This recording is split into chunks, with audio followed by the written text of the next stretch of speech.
La ONU confirmó, este viernes 4 de enero, la invitación extendida a la alta comisionada para los derechos humanos, Michelle Bachelet, por parte del gobierno de Venezuela para visitar el país.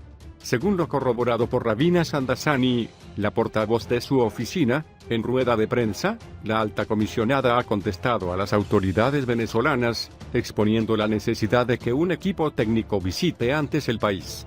Shamdasani explicaba que el envío de un equipo técnico es un procedimiento común, realizado como preámbulo a la visita de la alta comisionada, para asegurar que ella tenga acceso a todas las áreas necesarias. De momento no se ha concretado una fecha ni los lugares que Bachelet querría visitar. Habitualmente cuando un alto comisionado va a un país suele llevar a cabo viajes fuera de la capital, a zonas donde haya denuncias de violaciones de los derechos humanos, o a centros de detención, aclaró Shamdasani, acotando que por ahora solo ha habido un contacto inicial con las autoridades venezolanas, por lo que, de momento, no hay puntos de acuerdo sobre la visita. En septiembre de 2018, el Consejo de Derechos Humanos de Naciones Unidas aprobó una resolución, en la que solicitó a la oficina de la alta comisionada, que elaborara un nuevo informe exhaustivo sobre la situación de los derechos y que éste fuera presentado ante el Consejo. Además, pidió al gobierno venezolano que colaborara con la Oficina de Derechos Humanos y el resto de los mecanismos del Consejo. En una entrevista con el portal Noticias ONU, Michelle Bachelet ha explicado que cuando se reunió con el canciller venezolano Jorge Arreaza, en Ginebra, le pidió acceso al país. Durante su visita a Nueva York para la Asamblea General de la ONU, el presidente Nicolás Maduro dijo a la prensa que Bachelet sería bienvenida en Venezuela cuando quiera. La invitación se formalizó por carta el pasado noviembre, según confirmó el Ejecutivo venezolano.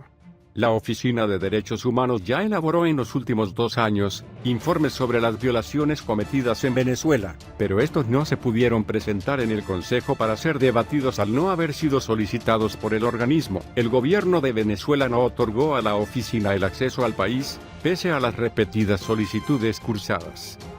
El ministro de Asuntos Exteriores, Jorge Arreaza, se dirigió al Consejo de Derechos Humanos el pasado 11 de septiembre del 2018 y afirmó que su país pretendía volver a colaborar con la oficina tras la toma de posesión de Bachelet en el cargo.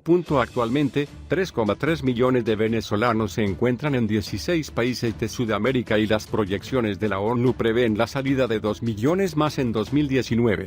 La salida de venezolanos de su país se aceleró en 2017 y aumentó aún más en 2018, con un promedio estimado en 5.500 personas diarias abandonando el territorio nacional. La ONU ha presentado un plan regional con el objetivo de socorrer a 2,7 millones de personas en 16 países durante 2019.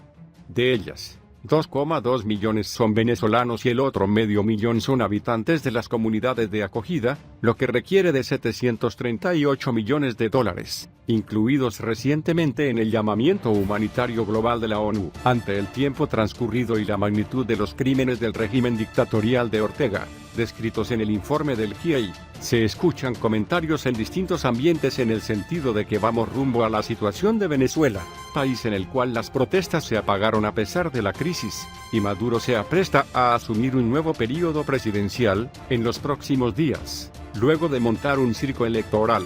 Cada país afronta sus propias realidades y sus propios momentos. Recordemos, por ejemplo, los casos de El Salvador y Nicaragua, en los 70 y en los 80.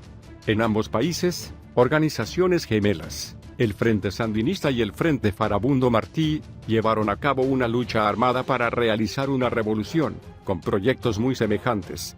Sin embargo, los procesos y desenlaces en ambos países fueron totalmente distintos. Anotemos algunas diferencias significativas entre Nicaragua y Venezuela que nos permiten afirmar que nuestro destino será diferente. Comencemos con la economía. El régimen madurista, a pesar de sufrir una profunda crisis económica y padecer escasez, tiene mayor capacidad de resistencia a causa de las exportaciones de petróleo, los ingresos fiscales, la actividad económica, la inversión, el empleo, el consumo, dependen de los ingresos petroleros. Además, el grueso de la economía depende del Estado.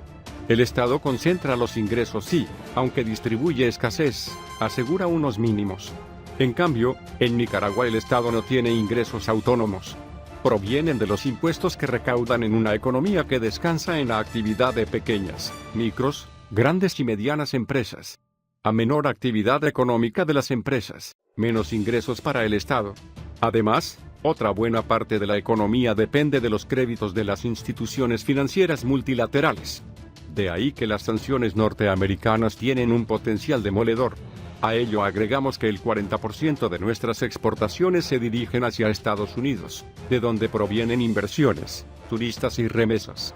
Muy pocos se tragan el cuento de una agresión norteamericana y la economía del gallo pinto que proclama Ortega, ni sus propios partidarios estarían en disposición de padecerla de nuevo. Por otro lado, la tradición histórica del pueblo venezolano es distinta.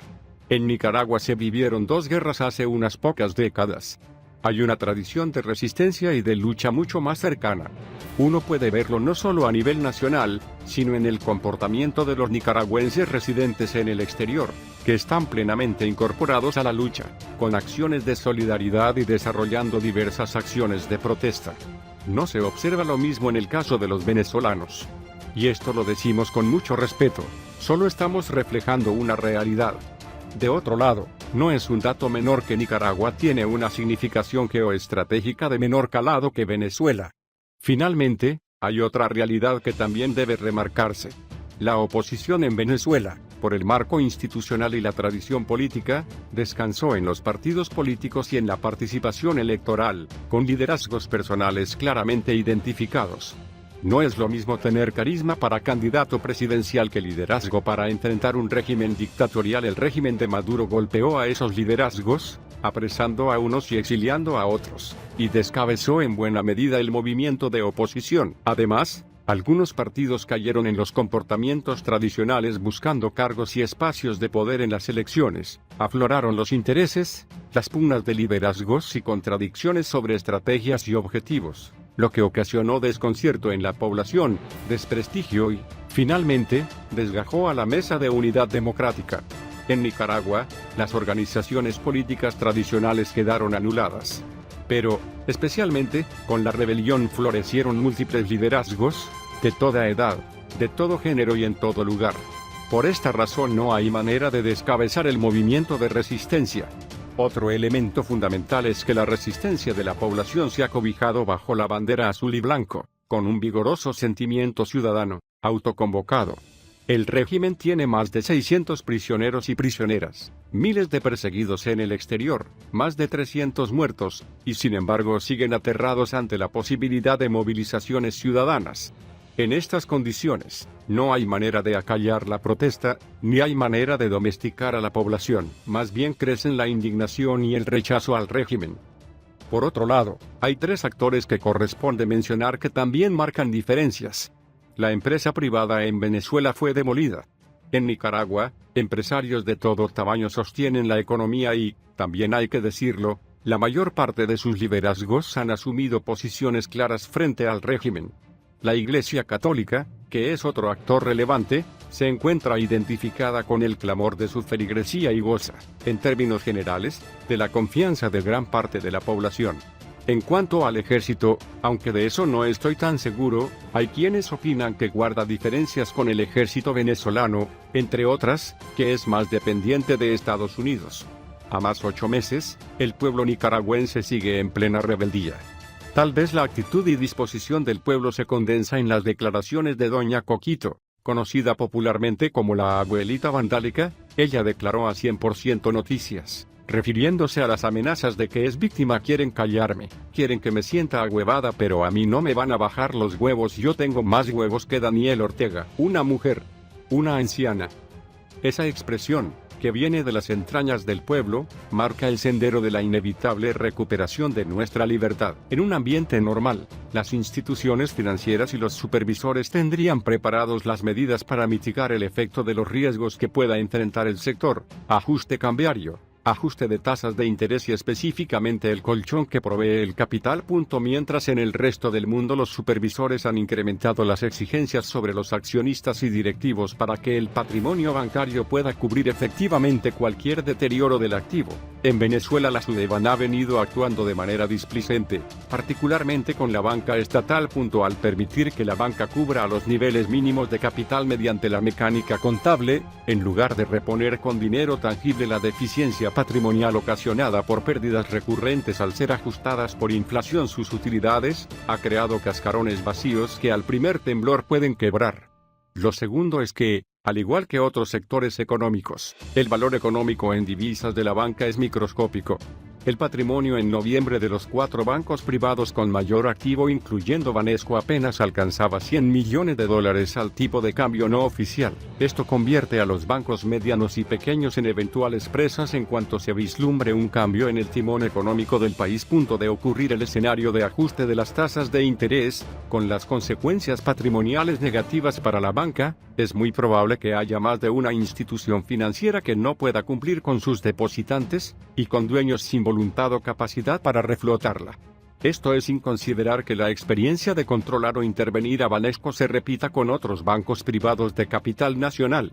En conclusión, de mantener el manejo económico su curso actual, será cada vez más difícil que la banca siga siendo un espejismo de estabilidad, por más que la SUDEBAN insista en el maquillaje.